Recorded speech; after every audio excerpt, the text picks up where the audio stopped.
আল্লাহ পাক রব্বুল আলামিন জানিয়ে দিলেন ওই কঠিন কিয়ামতের ময়দানটা হবে এমন অবস্থা যখন কেউ কারো জন্য কোনো সুপারিশ করতে পারবে না, কেউ কারো জন্য কোনো কিছু করতে পারবে না। ওয়ালা ইকবালু মিনহা শাফাআ, সুপারিশ করা হবে না, গ্রহণ করা হবে না কারো সুপারিশ। এখন দুনিয়ার জমিনে মুসিবতে পড়লে সুপারিশ করা হয়, সুপারিশ করলে না হয় মানা হয়। কে সুপারিশ করেছে? বলে এই যে আজকে প্রধান অতিথি আসছেন, আজকে আমাদের প্রধান অতিথি যেমনি ভাবে বর্তমান যুবক অ্যাডভোকেট বিপ্লব হাসান পলাশ ভাই সংসদ সদস্য, ঠিক না? সংসদ সদস্য তো এর যদি সুপারিশ যায় কোথা থেকে? বলে রৌমারি থেকে। বলে এর কাজ কি? বলে ইনি হলেন সংসদ সদস্য কুড়িগ্রাম ৪। এই কুড়িগ্রাম ৪-এর সংসদ সদস্য ইনি যদি সুপারিশ করে দুনিয়ার জমিনে বিচার থেকে কিছু হলে রেহাই পাওয়া যাবে কি যাবে না? কিন্তু আল্লাহ বললেন ওয়ালা ইকবালু মিনহা শাফাআ, ওই কঠিন কিয়ামতের দিন যখন কারো কোনো সুপারিশ কবুল করা হবে না, যখন কেউ কারো জন্য কোনো কিছু করতে পারবে না, শুধু করতে পারবে না কেউ কারো তো দূরের কথা। অন্য একটা আয়াতুল কারিমা আল্লাহ জানিয়ে দিলেন আখি তোমার ভাই ওয়া উম্মিহি ওয়া আবি ওয়া সাহিবাতিহি ওয়া বানি লিকুল্লি ইমরিইম মিনহুম ইয়াওমা ইযিন শাআনুন ইগনি। আল্লাহ পাক রব্বুল আলামিন বলেন আখি তোমার ভাই ওয়া উম্মিহি ওয়া আবি, তোমার পিতা এবং তোমার মাতা, ওয়া সাহিবাতিহি ওয়া বানি লিকুল্লি ইমরিইম মিনহুম ইয়াওমা ইযিন শাআনুন ইগনি। আল্লাহু আকবার। আল্লাহ জানাচ্ছেন আখি তোমার ভাই, ওয়া উম্মিহি ওয়া আবি তোমার পিতা এবং মাতা, ওয়া সাহিবাতিহি ওয়া বানি তোমার স্ত্রী এবং তোমার সন্তানাদি, কেউই তোমারে কোনো উপকার করবে না। সকলেই যে যার যার নফসকে যার যার আত্মারে বাঁচানোর জন্য চেষ্টা করবে। ওই কঠিন কিয়ামতের ভয় ওমর রাদিয়াল্লাহু তাআলা আনহুর অন্তরের ভিতরে। অথচ ওই ওমর রাদিয়াল্লাহু তাআলা আনহু মসজিদে খুতবা দিচ্ছেন।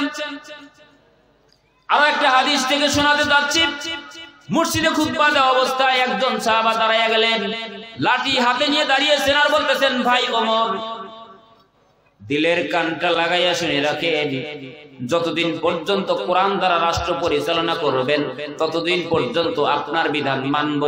যখন কোরআনের বাইরে রাসূলের সুন্নাহর বাইরে কোনো মন গড়া বিধান করবেন তখন এই যে লাঠি দেখতেছেন হাতে, এই লাঠি দ্বারা প্রতিহত করব। বলেন আল্লাহু আকবার। একজন রাষ্ট্রপ্রধানকে সামান্য একজন মানুষ লাঠি হাতে নিয়ে দাঁড়িয়ে গেলেন আর বললেন ওই কঠিন কিয়ামতের ময়দানে হিসাবের কথা যখন ওমর রাদিয়াল্লাহু তাআলা আনহু বলতেছেন, এবার ওই সামান্য একজন সদস্য তিনি দাঁড়িয়ে বললেন যতদিন কোরআন দ্বারা রাষ্ট্র পরিচালনা করবেন ততদিন আপনার বিধান মানব। কোরআনের বাইরে যদি বিধান কোনো কিছু মন গড়া করান, এই যে লাঠি দেখতেছেন লাঠি দ্বারা প্রতিহত করব। দেখবেন খেয়াল করে বর্তমানেও আছে, পৃথিবীর আনাচে কানাচে অনেক মানুষ আছে, নির্বাচনের আগে তারা বিভিন্ন ধরনের সংশোধনীয় আইন পাস করে, বিভিন্ন ধরনের আলটিমেটাম দেয়। আমি যদি উপজেলা চেয়ারম্যান হই এই করব সেই করব, রাস্তা করব, বাড়ি করব, গাড়ি করব, হেন করব, তেন করব, বলে কি বলে না? অনেকেই তো বলে মদিনা সনদে রাষ্ট্র চালাবো, এরকম লোক আছে না নাই? মদিনা সনদে রাষ্ট্র চালায়, অথবা মদিনা সনদের ভিতরে কোথাও তো বলা নাই আলেমদেরকে ঝুলে ধরে জেলখানায় ঢুকিয়ে দাও। মদিনা সনদে কোথাও তো বলা নাই কোরআনের ময়দানগুলো। সমস্যা হবে নাকি? মদিনা সনদে তো এটাও লেখা নাই কোরআনের মাহফিল গুলো বন্ধ করে দাও। মদিনা সনদের ভিতরে এটাও লেখা নাই আলেমদেরকে জেলখানায় ভরে ভরে আটকে রাখো, কোরআন দমিয়ে দাও। এই যে কোরআনের বাতি জ্বলতেছে আপনাদের আমবাড়ি দাঁত ভাঙ্গা আমবাড়ির মতো এরকম একটা জায়গায় কোরআনের নূর জ্বলতেছে, এটা রহমত কার? এই রহমতটা আল্লাহর। এই এলাকার ভিতরে সকলেই যদি চিন্তা করে যে এই বাতি নিভিয়ে দিবে, আর আল্লাহ যদি চান যে না এই বাতি জ্বালাবো, তাহলে নিবানোর শক্তি কি কারো আছে? আর আল্লাহ যদি বলেন যে এখানে বাতি জ্বালানো সম্ভব না, এলাকার সকলেই মিলে যদি ঘাড় বাজায় ধাক্কাই এই বাতি জ্বালানো সম্ভব, সেটাও সম্ভব না। এর কেমনে বুঝবেন?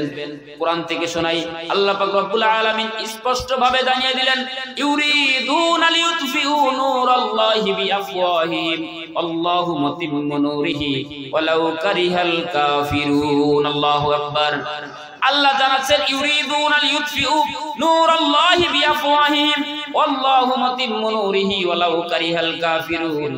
কাফেরদের যতই খারাপ লাগুক না কেন, বিজাতিদের যতই খারাপ লাগুক না কেন, আমি রব্বুল আলামিন যেখানে ইচ্ছা কোরআনের বাতি জ্বালিয়ে দেব। বলেন আল্লাহু আকবার। আল্লাহর যেখানে ইচ্ছা, যেখানে ভালো লাগবে সেখানে কোরআনের বাতি জ্বালিয়ে দিবেন। তিনি কে? সুতরাং 2-4 জনকে জেলখানায় ভরিয়ে দিয়ে 2-4-5টা মাহফিলে 44 ধারাধারি করে করে আলেমদেরকে জেলখানায় ভরে কিছু সংখ্যক আলেমদেরকে ফাঁসির মঞ্চে ঝুলিয়ে দিয়ে বাংলার জমিন থেকে ইসলাম বিতাড়িত করা সম্ভব না। কথা কোন ঠিক কিনা? 2-4 জনের ফাঁসির কাজটি দিয়ে এরা মনে করে হয়তো বা বাংলার জমিন থেকে ইসলাম উঠে যাবে না, কখনোই না।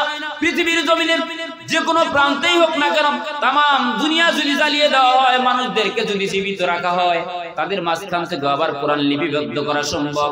সুতরাং পৃথিবীর জমিনে আল্লাহ যদি চান বাংলার জমিনটারে কোরআনের জমিন হিসেবে কবুল করবেন, তাহলে বাংলার জমিন কোরআনের জমিন হিসেবে কবুল হবে কি হবে না? অবশ্যই হবে।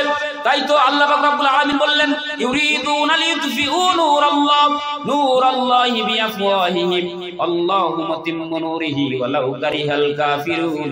কাফের বেদুইনদের যতই খারাপ লাগুক না কেন, তাদের গায়ে যতই অ্যালার্জি হোক না কেন, আমি রব্বুল আলামিনের যেখানে ইচ্ছা কোরআনের বাতি জ্বালিয়ে দিব। বলেন আল্লাহু আকবার। সম্মানিত হাজিরিন, যে কথা বলতেছিলাম, ওমর রাদিয়াল্লাহু তাআলা আনহু ওই আখিরাতকে ভয় করতেন। যখন পিতামাতা আত্মীয়স্বজন সকলেই সকলের থেকে পলায়ন করবে, ওই আখিরাতের ভয় করে করে ওমর রাদিয়াল্লাহু তাআলা আনহু হুযায়ফা ইবনুল ইয়ামিন রাদিয়াল্লাহু তাআলা আনহুর কাছে যাইতেন আর বলতেন, ভাই হুযায়ফা ইবনুল ইয়ামিন, সত্য করে বলো তো তোমার কাছে ওমর রাদিয়াল্লাহু তাআলা আনহু যে লিস্টটা দিয়েছে ওই লিস্টের মধ্যে আমি ওমরের নাম আছে কিনা? আর ওই ওমর রাদিয়াল্লাহু তাআলা আনহুর বিপক্ষে লাঠি হাতে দাঁড়িয়ে গেলেন ওই সাহাবা সাইয়্যিদ ইবনে আমির আল-জামাহির নামক একজন সাহাবা। এর ব্যাপারে ওমর রাদিয়াল্লাহু তাআলা আনহু বললেন, ও সাইয়্যিদ, তুমি একটু শান্ত হও, তুমি একটু বসো, নামাজ শেষে তুমি আমার সাথে একটু দেখা করো। সাইয়্যিদ ইবনে আমির আল-জামাহির চিন্তা করলেন, নামাজ শেষে যেহেতু খলিফা দেখা করতে বলেছে, হয়তো বা আমার বিপক্ষে কিছু বলবে, কিন্তু আমি পরোয়া করি না। আমি যারে ভয় করি তিনি কে? আমি যারে ভয় করি তিনি হলেন আমার রব। নামাজ শেষে ওমর রাদিয়াল্লাহু তাআলা আনহু তার জন্য দোয়া করলেন আর বললেন, সাইয়্যিদ ইবনে আমির আল-জামাহির, তোমার জন্য দোয়া রইল। একটা জিনিস বোঝো, ওই যে কুয়াইফা নামক অঞ্চল, ওই এলাকার ভিতরে অনেক দিন থেকে একটা রাষ্ট্রপ্রধান চায়, একটা লিডার চায়, একটা নেতা চায়। আমি মন থেকে বলছি, মন থেকে মুহাব্বত চিত্তে তোমারে ওই এলাকার জন্য নেতা হিসেবে সিলেক্ট করেছি। বলেন আল্লাহু আকবার। সাইয়্যিদ ইবনে আমির আল-জামাহির দু চোখের পানি ছেড়ে দিলেন। দু চোখের পানি ছেড়ে দিয়ে বলতেছেন, ভাই ওমর, আমি তো নেতা হয়ে দুনিয়ার জমিনে বাঁচতে চাই না। আমি নেতা হয়ে বাঁচতে চাই না। আমি দুনিয়ার জমিনে সামান্য মানুষ হিসেবে, সামান্য নাগরিক হয়ে বাঁচতে চাই। আমারে আপনি ওই এলাকার ভিতরে নেতা হিসেবে পাঠায়েন না। ওমর রাদিয়াল্লাহু তাআলা আনহু তখন তার আয়াতুল কারিমা শুনিয়ে দিলেন, আতিউল্লাহ আতিউর রাসূল উলিল আমরি মিনকুম। আল্লাহর রাসূল তোমারে জানিয়ে দিয়েছেন, কোরআনুল হাকিমে আল্লাহ আদেশ করেছেন, আল্লাহর আদেশ মানো, আল্লাহর অনুগত্য করো, রাসূলের অনুগত্য করো। এরপর বলা হয়েছে উলিল আমরি মিনকুম, নেতার অনুসরণ করো। আমি ওমর নেতা হিসেবে তোমারে আদেশ করছি, তুমি ওই এলাকার রাষ্ট্রপ্রধান হিসেবে নিয়োজিত হয়ে যাও। আল্লাহু আকবার। রাষ্ট্রপ্রধান বানালেন। সাইয়্যিদ ইবনে আমির আল-জামাহির রাষ্ট্রপ্রধান হবেন না। তিনি কান্না করতেছেন আর বলতেছেন, ভাই ওমর, আমার যদি অভয় বাণী দেওয়া যায়, আমার যদি অপশন দেওয়া যায় যে তুমি কোনটা বেছে নেবে, সামান্য মানুষ, সাধারণ মানুষ হিসেবে বাঁচবে নাকি নেতা হিসেবে বাঁচতে চাও? আমি সামান্য সাধারণ মানুষ হিসেবে এই এলাকায় বসবাস করতে চাই, আমি নেতা হতে চাই না। বর্তমান জামানায় যদি এরকম বলা হয় যে দাঁত ভাঙ্গা এই এলাকাতে চেয়ারম্যান নিযুক্ত করব আপনাকে, আর কেউ দাঁড়াবে না, সে খুশিতে লাভ দেবে। দেবে কি দেবে না? কারো যদি সিলেক্ট করা হয় এই এলাকার লিডার আপনি, সে তো খুশিতে লাভ। যে ভোট দিতে গেলে হয়তো রাত্রে দেওয়া লাগে, অথবা শেষ রাতে, অথবা দুপুর হওয়ার আগেই শেষ, সন্ধ্যা হয়ে যায়, ভোট গোনা শেষ হয় না। কি হয়েছে ভোট বুঝলা যায়, গোনা শেষ। ভোট দেওয়া লাগে তো দূরের কথা, এত কষ্ট। ভোট না দিলেও পাস, বাইরে বাইরে করা লাগে, কত চিন্তা, কত কাহিনী। ওর থেকে এই দাঁত ভাঙ্গা এলাকার থেকে যদি আমারে সিলেক্ট করে, তাহলে তো আমি একবারেই পার, লাভ দেবে, ঠিক না? অথচ তাদের আকীদা, তাদের ঈমানী চেতনা, তাদের চেতনা ছিল আমি নেতা হয়ে বাঁচতে চাই না, আমি এই এলাকায় সামান্য সাধারণ নাগরিক হিসেবে বাঁচতে চাই। ভাই ওমর, আমার যদি দুইটা অপশন দেওয়া যায়, আমি নেতা হিসেবে বাঁচতে চাই না। এখন তো বর্তমান জামানায় এরকম হয়, এই যে কিছুদিন আগে যেরকম চেয়ারম্যান নির্বাচন গেল, এই নির্বাচনের সময় কারো কারো 2-4-5 লক্ষ টাকা গেছে বা আরো বেশি গেছে দলীয় প্রতীকের জন্য। কথা ঠিক কিনা? দলের প্রতীক পাইলেই পা, মাইন্ড করতেছেন? সত্য যেটা বলতেই হবে। দলের প্রতীক পাইলেই যদি পার হয়, তো এখানে যদি আমার 10 লাখ খরচ হয়, সমস্যা কোথায়? আমি এখানে 10 লাখ খরচ করে একটা দলীয় প্রতীক আনবো, পরে আমারে ঠেকায় কে? ঠিক কিনা? বললেও ঠিক, না বললেও ঠিক। রাগ করতেছেন না? আমরা চিন্তা করি দলীয় প্রতীক। সাহাবায়ে কেরামের ঈমানী চেতনা, তাদের ঈমানী চেতনা ছিল আমি নেতা হয়ে বাঁচতে চাই না, সাধারণ নাগরিক হিসেবে বাঁচতে চাই। কিন্তু আমরা নেতার গায়ে তেল মারি, তেল মারি আমারে নমিনেশন দেন, আমারে দেন বলে কত টাকা, এত টাকা, দর কষাকষি, 2 জন 3 জন 5 জন পর্যন্ত মানুষ যায়। বলে উপজেলায় নয়, ওই যাও মহানগর ঢাকায় যাও, সেখানে গিয়ে দেখা হয় কি দলীয় প্রতীক দাও। তেলা মাথায় তেল মারিয়া ফায়দা নেই যে লুটিয়া, তেল বিনে চলে না দুনিয়া। ঠিক না? এরা খালি নেতার গায়ে তেল মারে। তেলা মাথায় তেল মারিয়া ফায়দা নেই যে লুটিয়া, তেল বিনে চলে না দুনিয়া ভাই, তেল বিনে চলে না দুনিয়া। আছে না নাই? নারিকেল, সরিষা, তিসি, বাদাম, সোয়াবিন, সূর্যমুখী, তিলের তেল আর ডিজেল, কেরোসিন, দাওয়াখানা, কবিরাজি, হোমিওপ্যাথিক তেল, মাথায় দিলে গরম মাথা হইয়া যায় হিমেল। আবার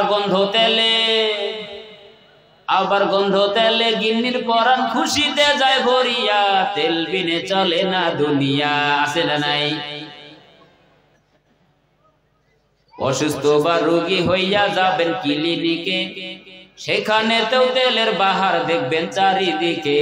ডাক্তার, মিস্টার, সাংবাদিক, কোন তেলের পাগল সবাই, তেল পাইলে সবাই যেন ডাকে নতুন জামাই। ঠিক না? দেখবেন হাসপাতালে বেড নাই, সিট নাই। আর একজন নেতা ফোন করবো, সিট আপনি তো দূরের কথা, আর একটা অসুস্থ রোগীর মালিক শুয়ে হলো আপনার সিট দেবো, দেয় কি দেয় না? বর্তমান হাসপাতালে ব্যবসাটা এত দুর্নীতিতে ভরে গেছে, এটা বলার মতো না।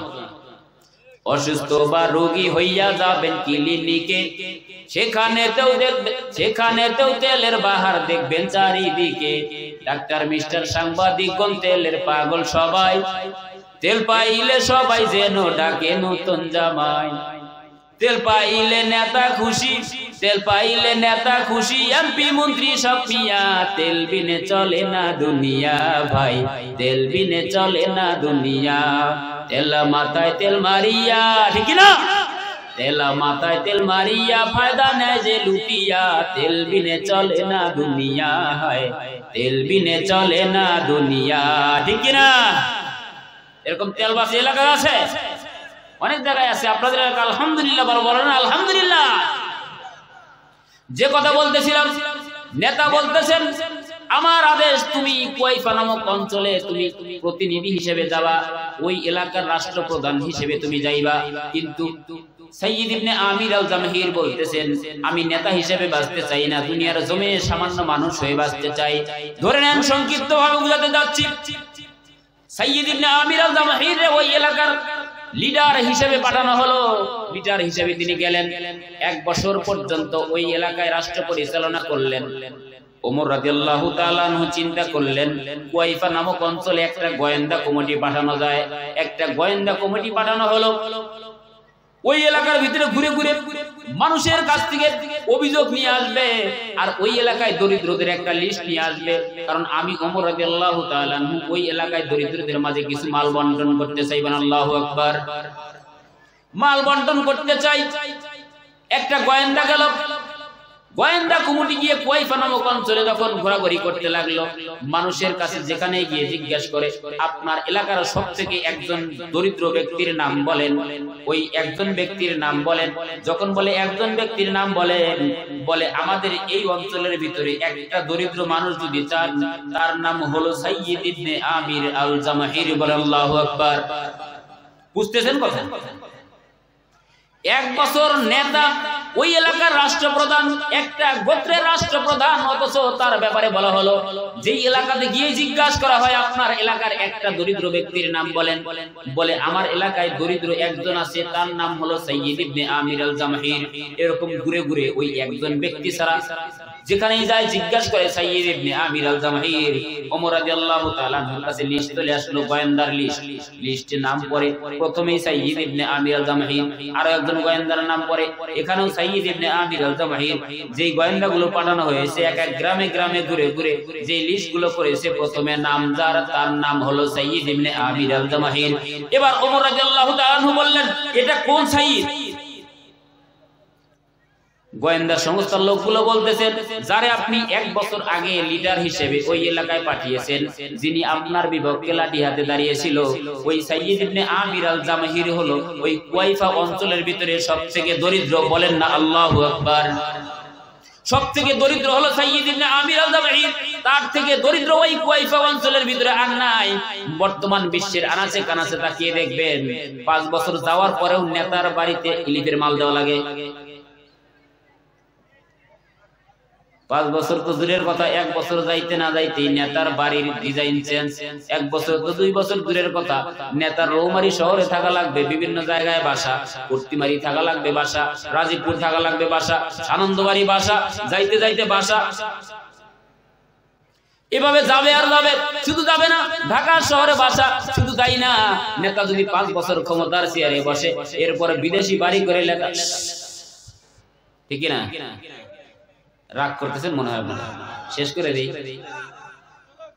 সম্মানিত হাজিরিন, সাইয়্যিদ ইবনে আমির আল-জামাহির 5 বছর পর্যন্ত ওই এলাকায় নয়।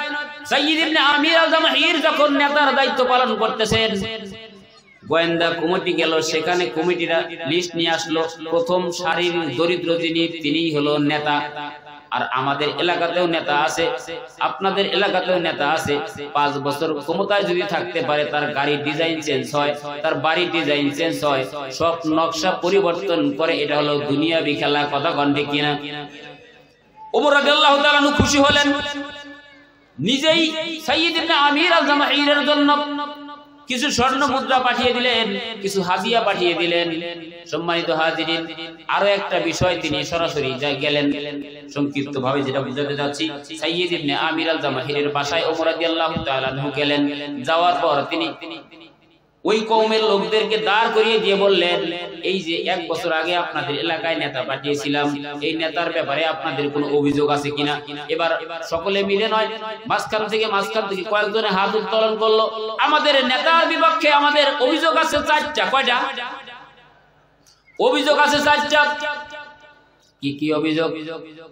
বলে নেতার মির্গি রোগ আছে, নেতা মাঝে মধ্যে বেহুশ হয়ে যায়, মাথায় পানি দেওয়া লাগে, তারপর নেতা সুস্থ হয়। নেতার মির্গি রোগ 1 নাম্বার সমস্যা, নেতার মির্গি রোগ আছে। 2 নাম্বার সমস্যা হলো নেতা সকালবেলা অফিসে আসতে দেরি করে। 3 নাম্বার সমস্যা হলো আপনার কাছে শুনেছি আপনি নাকি রাষ্ট্র পরিচালনা করেন, দিনের বেলায় রাষ্ট্র পরিচালনা করেন, রাত্রি বেলায় বাড়ি বাড়ি গিয়ে ঘুরে ঘুরে বসতেন, কিন্তু নেতা সারাদিন আমাদের সাথে থাকে বটে, রাত্রে কখনো আমাদের কাছে আসে। 4 নাম্বার সমস্যা হলো নেতার আরো একটা সমস্যা আছে। বলে কি, নেতা শুক্রবারের দিন অফিস করে তো দূরের কথা, জুমার আগে নেতা কারো সাথে সাক্ষাৎ করে না। কখন? জুমার আগে। অভিযোগ কয়টা? অভিযোগ কয়টা? যেই নেতা এত সুন্দর চরিত্রবান, যার ঈমানি চেতনা এত ভালো, যিনি ওমরের মতো একজন মানুষের সামনে লাঠি হাতে দাঁড়িয়ে গেলেন, তার বিপক্ষে অভিযোগ করলেন কয়টা? প্রথম অভিযোগ নেতার মির্গি রোগ আছে। 2 নাম্বার অভিযোগ হলো নেতা সকালে অফিসে আসতে দেরি করে। 3 নাম্বার অভিযোগ হলো নেতা দিনের বেলায় সময় দেয়, রাতে সময় দেয় না। 4 নাম্বার অভিযোগ হলো নেতা শুক্রবারের দিন জুমার আগে কারোর সাথে সাক্ষাৎ করে না। ওমর রাদিয়াল্লাহু তাআলা আনহু ঘামতে শুরু করলেন, সর্বনাশ, যেই সাইয়্যিদ ইবনে আমির আল-জামাহির আমার বিপক্ষে লাঠি হাতে দাঁড়িয়ে গিয়েছেন, ওই সাইয়্যিদ ইবনে আমির আল-জামাহিরের বিপক্ষেও 4টা অভিযোগ, তাও ছোট ছোট অভিযোগ না, বড় বড় অভিযোগ। আরে সাইয়্যিদ ইবনে আমির আল-জামাহির, জবাব দাও, তোমার বিপক্ষে কেন এত অভিযোগ? জবাব তবে কি যাবে না? জবাব শোনার দরকার আছে। আমরা জবাব শেষের দিকে নিয়ে যাচ্ছি, ইনশাআল্লাহ শুনে যাবো তো ইনশাআল্লাহ, নাকি আবার ফিরে চলে যাবেন? মতলব তো ঠিক আছে। যে কথা বুঝাতে যাচ্ছিলাম, তাদের ভিতরে ছিল ঈমানি চেতনা। একটু মনে করাই দিয়ে, তাদের ভিতরে ছিল ঈমানি চেতনা, তারা আখিরাতকে ভয় করত। যেই কঠিন কিয়ামতের ময়দানে ভাই ভাইরে বলে যাবে, এই যে দাঁত ভাঙ্গা এলাকায় ধরেন ওখানে কিলাকিলি বাজছে, দাঁত ভাঙ্গে সব শেষ। যদি বাড়িতে জিজ্ঞাসা করা হয় কার কার ছেলে, অমুক অমুকের ছেলে, কোন গ্রাম, বলে যে আমবাড়ির এলাকা আর অমুক এলাকার খেলা হয়েছে, ওখানে বাইরে বাইরে লাগছে। আপনার যদি ভাই থাকে, ওই ভাই যদি কিলাকিলি অবস্থায় ওই এলাকাতে থাকে, ভাইকে আপনারা রেখে চলে আসবে? ভাই রেখে চলে আসবে না। ওখানে জীবন দিয়ে হলেও সেখান থেকে বাইরে ফিরানোর চেষ্টা করবে। বাবা কখনোই সন্তানদের থেকে বিপদে ফেলে চলে আসবে না, মা সন্তানদের থেকে তো বিপদে ফেলে চলে আসবে না। মা দুনিয়ার জমিনে এমন একটা বৃক্ষ, মা এমন একটা লোক, মা এমন একটা শব্দ, মা এমন একটা ব্যক্তির নাম যার ব্যাপারে আপনাদের সামনে না বললেই নয়। এই তো কিছুদিন আগে একটা ভিডিও ভাইরাল হলো, সেই ভিডিওর মধ্যে মায়ের চিত্রটা তুলে ধরতে যাচ্ছি। মা দুনিয়ার জমিনে এমন একটা শব্দ, এমন একটা বাক্যের নাম, এই ভিডিওটার ব্যাপারে আপনাদের সামনে তুলে ধরলে বুঝতে পারবেন। জঙ্গলের ভিতরে মহিষগুলো খাবার খাচ্ছে, মহিষগুলো জঙ্গলের ভিতরে খাবার খাচ্ছে। হঠাৎ করে কয়েকটা সিংহ এসে মহিষের পালের ভিতরে আক্রমণ করলো। মহিষের পালে যখন আক্রমণ করতে শুরু করেছে, নব্য বাচ্চা প্রসব করেছে এরকম একটা মহিষ আছে।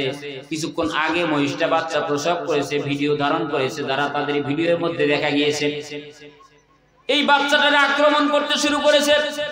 সকল মহিষগুলো দৌড়িয়ে পালানো আরম্ভ করেছে। সিংহের থাবার থেকে বাঁচার জন্য সব মহিষগুলো চলে যাচ্ছে, কিন্তু মা মহিষটা বাচ্চার এদিক থেকে বাধা আসে, এদিক থেকে সিংহ আসে বাধা দেয়, ওই দিক থেকে সিংহ আসে তাড়া করে, বিভিন্ন দিক থেকে যেখান থেকে সিংহ আসুক না কেন মা মহিষটা বাচ্চারে বাঁচানোর জন্য তারা করে।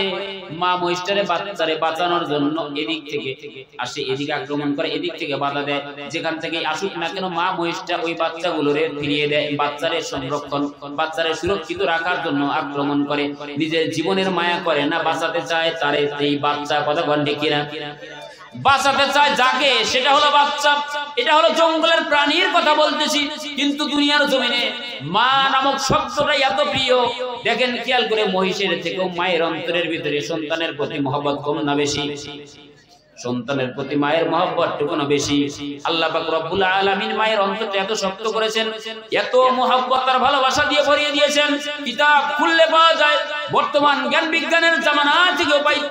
এখানে আল্লাহ পাক রব্বুল আলামিন মানুষের মস্তিষ্কের ভিতরে এগুলো ধারণ করে দিয়েছেন। জানার মতো শক্তি হয়েছে, বোঝার মতো শক্তি হয়েছে। মানুষ প্রমাণ করতেছে, বিজ্ঞান প্রমাণ করতেছে, কোরআন কিতাব প্রমাণ করতেছে, মায়ের পেটের ভিতরে একটা আর দুইটা না 7টা স্তর, তারপর হলো জেলি। এই জেলিটা 7 মাস যখন অতিবাহিত হয়ে যায়, মায়ের সন্তান গর্ভের সন্তানটারে মাথাটা দেওয়া হয় নিচের দিকে, পাটা উপরের দিকে চলে যায়। সন্তান মায়ের কলিজার ভিতরে আঘাত করতে শুরু করে। একবার আর দুইবার আঘাত করে না।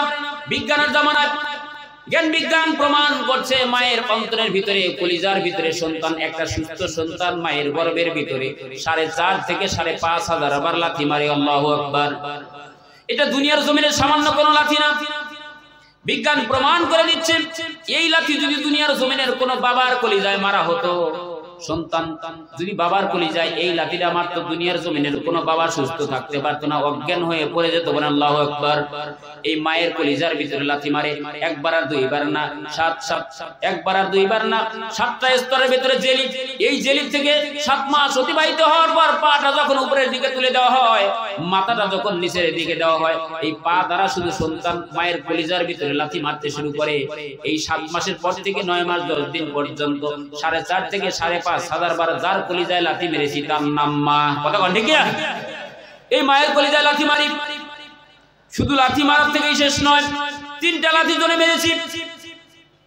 সর্বপ্রথম যে লাঠিগুলো মেরেছি এগুলোতে আঘাত কম হয়েছে, আস্তে আস্তে স্তরে স্তরে 3টা লাথি মেরেছি জোরে। তার প্রথম লাঠিটা যখন মায়ের কলিজার ভিতরে সন্তান মারে, এই লাঠিটা মারার পর দুনিয়ার জমিনের প্রত্যেকটা মা স্বামীর কাছ থেকে বিদায় নিতে শুরু করে। প্রাণের স্বামী, আমি আর সহ্য করতে পারতেছি না, আমার খুব কষ্ট হচ্ছে, মনে হয় আমি দুনিয়ার জমিনে বাঁচবো না, আমারে খুব তাড়াতাড়ি সুস্থ হওয়ার জন্য দোয়া করো, অথবা আল্লাহর কাছে দোয়া করো, অথবা আমারে না মাফ করে দাও, তোমার সাথে সংসারে জীবনে যা কিছু হয়েছে আমারে মাফ করে দাও। এরকম আছে না নাই? সন্তানের মহব্বত, সন্তান দুনিয়াতে ভূমিষ্ঠ করতে হবে, এই চিন্তা এবং চেতনা মায়ের অন্তরের ভিতরে। স্বামীর কাছ থেকে বিদায় নেয়, এদিকে সন্তান লাথি মারতেই থাকে।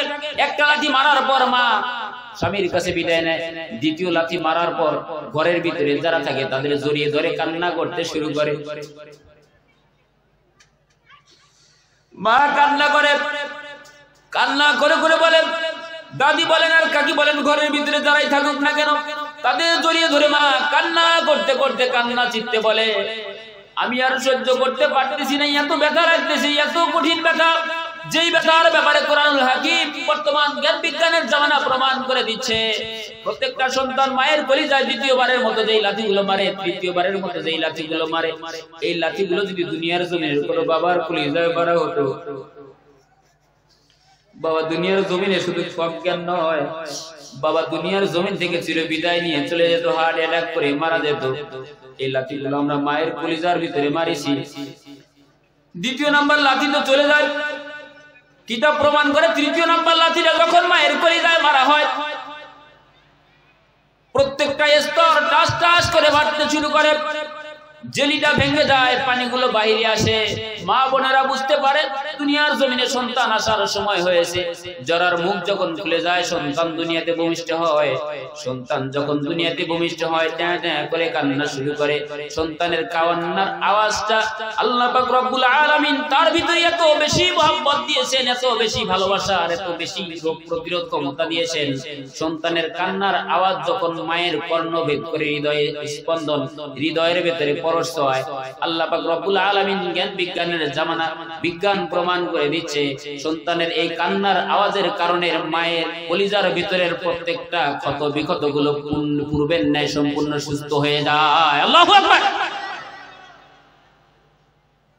এই মা, যেই মা আপনারা দুনিয়াতে আনার জন্য এত কষ্ট করেছে, কষ্টের পর কষ্ট সহ্য করে তারপর আপনার জন্য শ্রম দিয়েছে, ওই কঠিন কিয়ামতের ময়দানে মা বলবে আমার দুনিয়ার জমিনে তো বিয়েই হয় নাই, তোমার আমি চিনি না, এখন আমি আগে বাঁচি।